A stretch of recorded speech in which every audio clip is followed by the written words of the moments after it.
So yesterday we explored the direction of a magnetic field created around a current, or what we call electromagnets.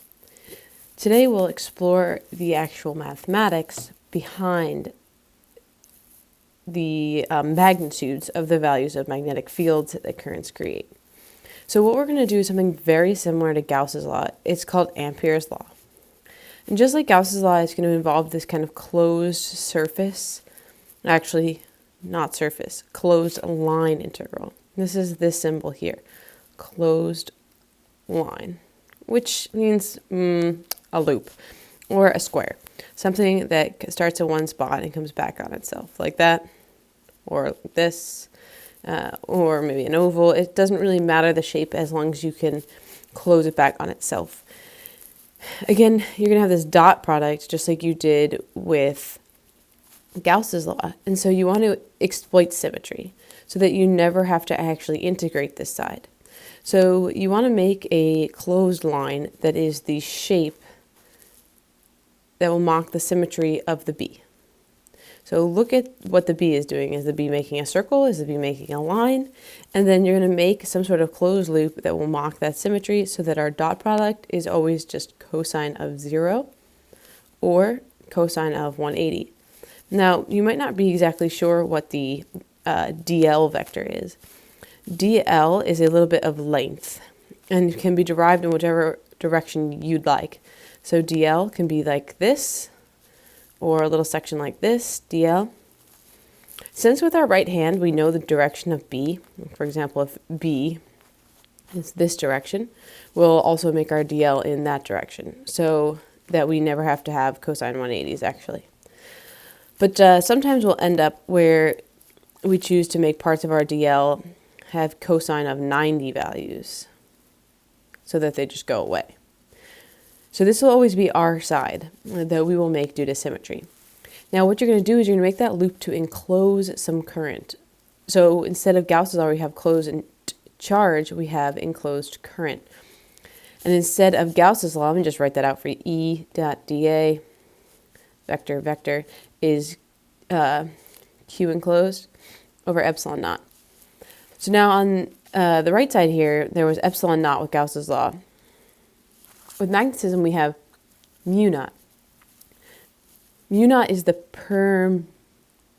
permeability of free space. Permeability. Related to permittivity, epsilon naught. Each of them deal with how easy it is for a field to move through free space. So in this case, when we talk about mu naught, the permeability of free space, we are going to talk about how easy it is for magnetic fields to move through free space. And so yesterday we didn't give any magnitude or any numbers, so we didn't really have to talk about the units of anything. But now that we're getting into actual numbers, magnetic field is going to be a vector, and it's in units of Tesla. T for Tesla. And so our magnetic permeability, mu naught, is going to have Teslas meters per amp. And notice it's a number that has pi in it, which is pretty convenient since a lot of our B's will make circles. So that's good to know. And towards the end of the unit, we'll wrap up how the permittivity, epsilon naught, and the permeability, mu naught, relate in what's called an electromagnetic wave, i.e. light. All right, so for now, let's practice using our Ampere's law, which is mocking symmetry to create closed line integrals that will enclose some current so that we can find the magnetic field from a wire. Here is the classic example of a wire. So the wire is drawn in orange, and I have two loops that I'm going to evaluate. So we're going to evaluate this outer loop here first, outer loop, that one. And then I'll go ahead and I'll do the inside one. Here's the inside. So let's do the outside first, because with Gauss's law, when you think about Q enclosed, it's nice just to have like you enclose all of it. So when we're outside, we'll have that same type of you just enclose all of it situation. So whenever a problem asks for Ampere's law, you're going to write down Ampere's law. Same technique you use when a problem asks you for Gauss's law. So integral of B dot dl is equal to mu naught I enclosed, or I net, because it's not really enclosed, right? The I is going to flow through this two-dimensional surface. because a loop is not 3D, it can't really enclose anything. So the I that flows through the surface that you made. So we already know using our right hand, so you take your right hand, put your thumb in that direction of the I is right here, and your fingers are going to wrap around like this in that blue circle. So we already know the direction of B, and so we know it's a circle, so we can just start simplifying this side. So here, instead of this, we're going to write the dot product. Let's make our circle the same direction as B, so counterclockwise. So we'll have B, our dot product will be cosine of 0, and then we'll have this integral of dl, because our B is constant throughout this whole loop, as we are equal distance little r from our wire.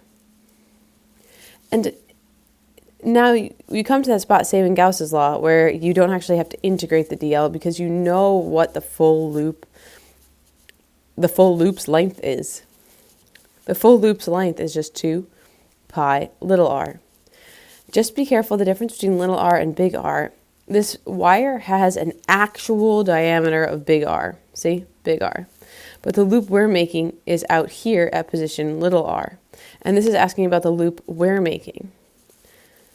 Now let's go to our I enclosed. So we're going to have mu naught. And if we're on the outside making this large loop like that, we enclose the entire wire and we enclose all of the current. Congratulations, that's your first setup of Ampere's law. Now just solve for B. B is mu naught I over 2 pi r. Unless you're asked to explicitly derive this equation, you may just use that this is B of a wire, a straight wire on the outside. Okay, let's go a little bit more in depth inside the wire. So when we are inside the wire, I've made this circle here where nothing about this left side is going to change, but the location we're evaluating, this little r, is now going to represent only part of the total current. The current is distributed through this entire circle, but we're only asking about the current coming through our section right here. So we're going to have to make some sort of density ratio idea to figure out how much of that total current that goes through all of this just goes through the part I'm interested in. All right, so just as always, start by writing your law. B dot dl is mu naught I enclosed. As you're going to discover, or I net, sorry, as you're going to discover, that left side's just going to be the same, right? Your B, you already know, is going to be around counterclockwise. And so you might as well make a loop that is also counterclockwise so that your dot product is just cosine 0. And then you know what shape you're going to make. You're going to make a circle, so you won't actually have to integrate. So you're going to say B, cosine of 0, oops, because it's counterclockwise. And then a integral of dl, which is the total length of the circle you made, which is always a variable here. So you can make that any size you want. And then on the other side, we're going to have equals mu naught, and let's try to figure out that I net. What's going on there? I net. So maybe we can set up the fact that throughout the entire circle that we see there, this orange circle on the edge, in this orange area, we have the I flowing through the entire thing. So the entire I flows through this entire area, kind of making a density like this. I through the entire area, pi big R squared. Again, this big R is the diameter of the actual wire, big R. We're looking at the I that flows through that part. Now we just want the I that's going to come through our red circle here. So if we take this density and we multiply it by how much we carve out, pi little r squared, we can come up with the I that we enclose, I net. So for I net, let's take the density ratio of current, total I, over total area, and then we'll just multiply by the area that we are using, pi little r squared. When you simplify, the pi's will cancel there. And then you can simplify one more step on the right and left side when solving for B, as this R and this R will cancel. And we'll be left with B inside a wire with uniform current density. B will equal mu naught I over 2 pi r squared r. So B inside a wire with uniform current density. That means that the current is not a function, it's just the same number through all parts of our wire. So inside with uniform current density, uniform I density. An example of non-uniform current density would be if there was like a current function like I equals 2r, for example, then as your radius got bigger and bigger and bigger, more current would flow through it. So like over here, you'd have lots and lots and lots of current flowing through this part, and then you'd have just a little like less, and then when r was 0, you'd have nothing. And that would be a function, and we'd have to deal with that in a little bit more of a complicated way, actually integrating to find the I that we enclose. All right, so then last, just like Gauss's law, you can kind of make a graph of your different areas of interest. So if we take these two equations, B of a wire on the outside and B of a wire of the inside, then you realize this one's linear. Well, this one dies down with a 1 over r.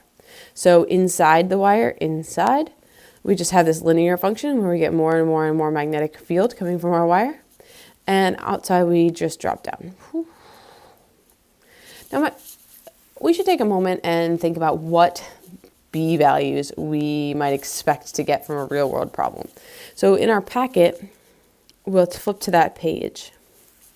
On page 11, you'll see sources of magnetic fields. And so we can have some sort of idea of how many Teslas we expect to get from things that we interact with. So a small bar magnet, that might be the type of magnet you put on your fridge. Small bar magnet. We're going to get a pretty small magnetic field right near the pole, the North Pole or South Pole. So 10 to the negative 2, right? And then we have a large laboratory electromagnet over here, like one that you're going to use for a specific lab experiment, not just one you would just create accidentally. It's going to bump you up to 5 Teslas, so almost 500 times greater than your small bar magnet. And then there's some other just appliances that you will come across that will run current through them that end up creating some sort of magnetic field. The interesting one is one that you might not constantly realize, but is constantly there. So Earth has a really weak magnetic field down at the bottom, but is always there, and that's why your compass will work. But your compass will be confused if you're near just some sort of wire. As you can see with lots of different electronics, they'll create their own magnetic field. Nice. Back on page 2, we're going to take the ideas that we learned here and we're going to apply them to several different practice problems on the next page. So you can try these problems and then come check back and see how you do. I'll go over them all, but you have pages and pages of problems for you to practice using the Amperes law that we just derived.